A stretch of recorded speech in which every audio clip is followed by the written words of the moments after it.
नमस्कार, मैं सुनील कुमार आपका स्वागत करता हूं आपके अपने चैनल क्या ऐसा होता है। दोस्तों, क्या आपने कभी सोचा है कि कुंडली में इस प्रकार के जो दोष होते हैं ये किसका सूचक होते हैं? ये दोष हैं या योग हैं, हमें कुछ देने वाले हैं या हमसे कुछ लेने वाले हैं? कभी सोचा है आपने? हम तो डर जाते हैं कि भगवान ये क्या कर दिया, क्या सारे दोष मेरी कुंडली में दे दिए? लेकिन शायद आप जानते नहीं हैं कि भगवान ने इन सब चीजों के लिए आपको ही क्यों चुना। हो सकता है ये आपके लिए कुछ सूचक हो। दोस्तों, अगर आपको इन चीजों पर विश्वास नहीं हो रहा है तो थोड़ा सा और गहराई में जाइए। रामायण के बारे में सोचिए, महाभारत के बारे में सोचिए कि आखिरकार भगवान श्री राम का जन्म क्यों हुआ, उद्देश्य क्या था? क्योंकि रावण का संहार करना था। अगर हम महाभारत की बात करते हैं, अर्जुन का कार्य अलग था, भीम का कार्य अलग था, नकुल, सहदेव या फिर अगर मैं युधिष्ठिर की बात करता हूं तो इनके सभी के कार्य अलग अलग थे।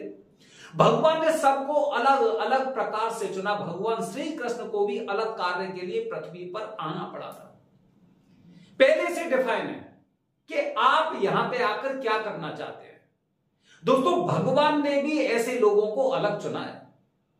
देखिए, जिन लोगों की कुंडली में काल सर्प दोष होता है, हम कहते हैं ना दोष दोष दोष, जिन लोगों की कुंडली में काल सर्प दोष होता है, ये लोग तीर्थ यात्रा बहुत करते हैं। ये लोग कुंभ स्नान भी करते हैं। जब भी कहीं पे कुंभ लगेगा तो पहले प्लान करेंगे मुझे वहां पर जाना है। अरे राहु केतु आपको तीर्थ यात्रा करवा रहे हैं। हम डरे हुए हैं कि भगवान ने कैसा दोष हमारे जीवन में दे दिया। ऐसे लोग जगह जगह जाके पूजा करवाते हैं तीर्थ स्थान पे। क्या हर किसी के भाग्य में है? नहीं है।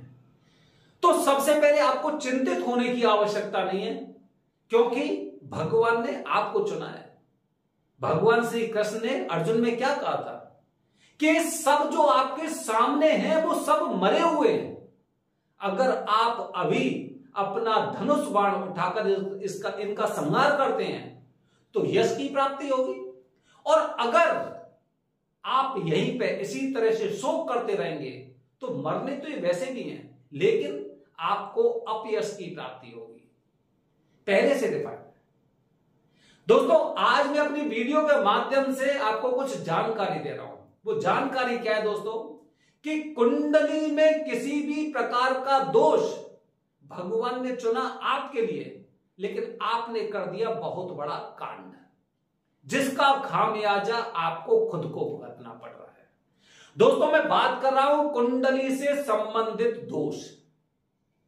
काफी लोगों को मैंने देखा है कुंडली में काल सर्प दोष है, मंगल दोष है, पितृ दोष है, कुछ भी है। ये सबसे पहले जब अपने गुरुजी से कुंडली दिखाते हैं तो करीब 90% जो इनके पंडित जी होते हैं, ज्योतिषी होते हैं, वो ये कहते हैं कि ये वाली पूजा आप अपने घर पर ही कर लो। पूजा अपने घर पर ही कर लो। काफी लोग कहेंगे आपके आसपास जो भगवान शिव जी का मंदिर है यहां पर पूजा कर लो। मतलब जो आपके आसपास का क्षेत्र है वहीं पे आप पूजा कर लो। खेल खत्म। अब दोस्तों, भगवान ने आपके जीवन में क्या लिखा था कि आप तीर्थ यात्रा करेंगे, आप में भगवान की भक्ति रहेगी, लेकिन आपने क्या कहा? आपने क्या किया? आपने एक आलस, और थोड़ा सा हो सकता है कि आप आलसी मान के चलिए, या फिर धन से संबंधित कुछ चीजें यहीं पे करवा लो। लेकिन इसका खामियाजा बहुत खतरनाक होता है। भगवान की आज्ञा का पहली बात तो आपने निरादर किया। भगवान की आज्ञा क्या? जो उन्होंने आपके कर्म में लिखा था आपने उसकी अवज्ञा की। फल बता रहा हूं आपको, पूरा वीडियो देखिए और अच्छा लगेगा और आपको समझ में आएगा। जो लोग कुंडली दोष से संबंधित पूजा अपने घर में करते हैं, अपने घर के आसपास करते हैं, या फिर जो लोग कह देते हैं कि ठीक है आप यहां पे रहिए और हम आपके नाम के संकल्प के साथ ये पूजा कर देते हैं, इन लोगों को कैसे दुष्प्रभाव झेलने पड़ते हैं और क्यों? दोस्तों, भगवान का आदेश था, क्योंकि आपकी कुंडली में ये दोष या फिर योग आपको तीर्थ यात्रा के लिए बाध्य कर रहा था। भगवान शिव जी अपनी कृपा देने के लिए आपको वहां पे बुला रहे थे। अब आपने क्या किया? आपने दोस्तों ये किया, जब आप घर में पूजा करते हैं, अब आइए मुद्दे की बात करते हैं। जब हम घर में पूजा करते हैं दोस्तों, तो आपने देखा होगा, ये देखिए, ये मैं कालसर्प दोष से संबंधित पूजा के लिए जो सामग्री होती है उसके बारे में बता रहा हूं। मैं केवल कालसर्प की बात नहीं कर रहा हूं, मैं कुंडली दोष मतलब चाहे वो मंगल दोष हो, कालसर्प दोष हो, राहु ग्रहण दोष हो, गुरु चांडाल दोष हो, विष दोष हो, शनि से संबंधित दोष हो, या फिर केंद्रम दोष हो, कुछ भी दोष हो, मैं हर प्रकार के कुंडली दोष की बात कर रहा हूं। ये आपके सामने जो भी सामग्री दिखाई दे रही है, गुरुजी संकल्प के साथ कहते हैं कि ये सामग्री आपकी है। अब क्या होता है? अब दोस्तों, अब स्थिति ये आती है कि जैसे ही मंत्रों का उच्चारण होता है, जैसे ही कालसर्प दोष की, मंगल दोष की या कोई भी पूजा होती है, ये दोष हमारे अंदर से निकलते हैं, हमारे अंदर से दोष निकलते हैं, और दोष निकलकर एक तरह से उस सामग्री में, आपके आसपास के वातावरण में, आपके आसपास के वातावरण में ये दोष घूमने लगते हैं। विश्वास रहिए ना, उदाहरण दे रहा हूं दोस्तों। मोबाइल फोन आप यूज करते हैं, आपके घर में 4-5 जितने भी लोग होंगे, सबके अलग अलग फोन होंगे, सारे फोन एक जगह रख दीजिए। जब किसी एक फोन का रिचार्ज खत्म हो जाएगा, तो ऐसा नहीं 5 फोन अपना कार्य करना बंद कर दें, केवल वही। बताइए उस ऑपरेटर को कैसे पता चला? क्या आपके घर में दस्तक दी थी कि आपके फोन का रिचार्ज खत्म हो गया? केवल हवा, वायु, जिसे काफी लोग तो भूत कहते, भूत का साया, पहले लोग विश्वास नहीं करते थे ना। इसी प्रकार दोस्तों ये दोष होता है, ये चारों तरफ से वातावरण में मिलने की कोशिश करता है, कुछ सामग्री पे चला जाता है। अब क्या होता है, जैसे जैसे ये नकारात्मक शक्तियां आपके शरीर में से, आपके मस्तक के मार्ग से बाहर निकलती हैं, वैसे वैसे इंसान की बॉडी थोड़ी सी हल्की होने लग जाती है। लेकिन ये तो मेरे जीवन से था। जब मेरे जीवन से ये दोष मेरे साथ चल रहा है, तो इतना आसानी से छोड़ेगा? नहीं छोड़ेगा।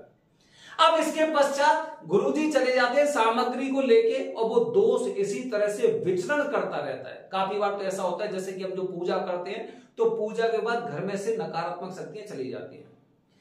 जैसे ही पंडित जी जाते हैं, गुरु जी जाते हैं, तो वो नकारात्मक शक्तियां कुछ एक समय का इंतजार करती रहती है, एक समय का इंतजार। और जैसे ही घर में कुछ नकारात्मक चीज होने लग जाती है, ये द्वारा से प्रवेश करने आपके घर में लग जाती हैं, और फिर आपकी उल्टी गिनतियां शुरू हो जाती हैं। फिर हमें लगता है कि हमने पूजा करवाई थी, लेकिन पूजा का प्रभाव सब दिखाई नहीं दे रहा है। बड़ी नकारात्मकता सी हमें यहां पे महसूस हो रही है, कुछ अजीब सा महसूस हो रहा है, बार बार कुछ ना कुछ अपशकुन, सब कुछ उल्टा सीधा हो रहा है। घर में लोग बीमार रहने लग गए, बार बार हॉस्पिटल के चक्कर काटने पड़ रहे हैं। मतलब जैसे ही एक बार रास्ता, क्योंकि वो आत्मा आपके साथ जन्म से है, जो नकारात्मक चीजें हैं वो आपके जीवन में, आपके शरीर में जन्म से हैं। और आपके आसपास का वातावरण कैसा है, वो आपको खुद को पता होगा कि कैसा वातावरण है। अब दोस्तों, हम उज्जैन की या त्र्यंबकेश्वर की बात करते हैं, हम त्र्यंबकेश्वर की बात कर रहे हैं या उज्जैन की बात कर रहे हैं। उस क्षेत्र में जाते हैं ना, उस क्षेत्र में जाने के बाद कुछ हल्की फुल्की चीजें होती है, वो तो पहले से ही रह जाती है। और उसके पश्चात जब आप पूजा करते हैं, पूजा करने के बाद गुरुजी उन मंत्रों के ऊपर सारी चीजें एकदम ऐसे खींच लेते हैं कि आपके कण कण में से वो नकारात्मक शक्तियां खिंच जाती हैं। अब खिंचने के बाद जो भी वायुमंडल है, वायुमंडल में क्या चल रहा है? महामृत्युंजय के जाप चल रहे हैं, भगवान शिव जी की आरती चल रही है, उनके मंत्रों का लगातार उच्चारण चल रहा है, जगह जगह बार बार बड़ी बड़ी अच्छी पूजा हो रही है, बड़ी बड़ी पूजा हो रही है, भगवान शिव जी को प्रसन्न कर रहे हैं। अब ये शक्तियां यहां पे आके एकदम तिल मिला जाती हैं कि अब क्या होगा, और उसी तरह ये एकदम वहां पे गिर के बेहोश हो जाती हैं। उस इंसान से दूर हो जाती है। आप सोचिए कि अगर किसी एक बच्चे की लड़ाई हो जाती है और अगर उसके साथ 10-20 लोग चले जाते हैं, सामने वाला पहले से डर जाएगा, भाई अब इससे हाथ मत लगाना। समझ रहे हैं? इसी प्रकार ये नकारात्मक शक्तियां वो हो जाती है कि इनकेस अगर मैं द्वारा इनके साथ जाऊंगी तो हालत और ज्यादा खराब हो जाएगी, क्योंकि भगवान शिव जी वहां पर साक्षात बैठे हुए मौजूद हैं। अब दोस्तों क्या होता है, जब आप वहां पे वापस लौटते हैं तो ये शक्तियां आपके पीछे नहीं आने वाली हैं, ये शक्तियां आपका पीछा नहीं करने वाली हैं, क्योंकि इन्होंने देख लिया है कि आप यहां पर किस तरह से अर्जी लगाकर आए हैं, किस तरह से आपने यहां पे पूजा की है। तो अब की अगर द्वारा ऐसा हुआ तो हाल और भी खतरनाक होगा नकारात्मक शक्तियों का। नकारात्मक शक्तियां कुछ भी हो, चाहे मंगल से संबंधित हो या फिर राहु केतु से संबंधित हो, शनि से संबंधित हो। तो दोस्तों अब हमने यहां पे पूजा करवाई तो हम हो गए एकदम पाक साफ। यहां से जाते भगवान शिव जी का आशीर्वाद लेकर अपने घर पहुंच जाते हैं और बड़ा अच्छा हमें फील होता है, बड़ा अच्छा महसूस होता है। लेकिन हमने यहां पे क्या किया, यहां पर हमने किसी एक इंसान की बात मानकर अपने घर के अन्य सदस्यों की जान को भी जोखिम में डाल दिया, क्योंकि वो नकारात्मक शक्तियां केवल अब आपके पीछे नहीं पड़ेंगी, वो नकारात्मक शक्तियां अब जो भी लोग इस घर परिवार में रह रहे हैं उन सभी को तंग कर सकती हैं। दोस्तों इसीलिए मैं कहता हूं कि हमेशा स्थान सर्वोपरि होता है। पितरों की पूजा, काफी लोगों को मैंने देखा है घर में पितृदोष की पूजा करवा लेते हैं, किसी भी घाट पर पूजा करवा लेते हैं, जो इनके घर का आसपास का वो घाट होता है। अगर मैं यहाँ पे हरियाणा की बात करता हूं, हरियाणा में भी कोई तेवा करके कोई जगह है, वहां पे ये लोग पूजा करवा लेते हैं। नदी का नाम नहीं पता, कौन सी नदी है, नदी का नाम भी नहीं पता, मुझे तो याद भी नहीं है, उस घाट पे पूजा करवा लेते हैं। आप कहीं पे भी जाइए, घाट पे बैठ के ये लोग पूजा करने लग जाते हैं, पितरों की पूजा कर लो। अरे उसके लिए आपको तीर्थ श्राद्ध जो हमारे सनातन धर्म में तीर्थ बताए गए हैं, वहीं पे तो आप पूजा कर सकते हैं। अरे पितरों के लिए तीर्थ श्राद्ध करना है, वृंदावन जाइए, ब्रह्म कपाल जाइए, हरिद्वार जाइए, काशी जाइए, प्रयागराज जाइए, त्र्यंबकेश्वर जाइए, उज्जैन जाइए। लेकिन इसका मतलब यह नहीं कि राजस्थान के पाली में चले जाओ, सीकर चले जाओ, हरियाणा में तेवा चले जाओ, ठीक है, या फिर कहीं पे भी पूजा करवा लो। ये लोग अपने पितरों को और ज्यादा क्रोधित करते हैं और ज्यादा रुष्ट करते हैं, और फिर क्या कहते हैं, हमने पूजा करवाई थी, बहुत अच्छी पूजा करवाई थी, 10-12 ब्राह्मण यहाँ पे इतने दिन तक 7 दिन 10 दिन लगातार पूजा करके गए थे, पूजा का फल प्राप्त नहीं हुआ। कैसे होगा?